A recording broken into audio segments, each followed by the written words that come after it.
প্রিয়, সত্যি বলছি, যেদিন তোমাকে প্রথম দেখেছিলাম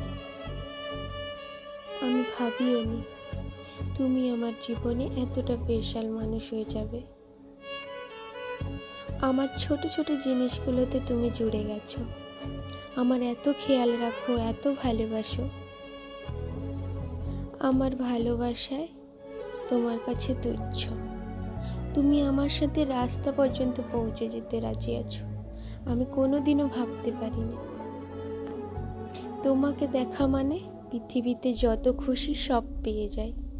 তুমি শুধু আমার ভালোবাসা না, পুরো পৃথিবী। তুমি খুশি হলে আমি খুশি হই, আর তুমি কষ্ট পেলে আমারও খুব কষ্ট হয়। কোনো কিছু ভালো লাগে না, এমনকি তোমার সাথে কথা না হলে খুব মন খারাপ করে, কিছুই ভালো লাগে না।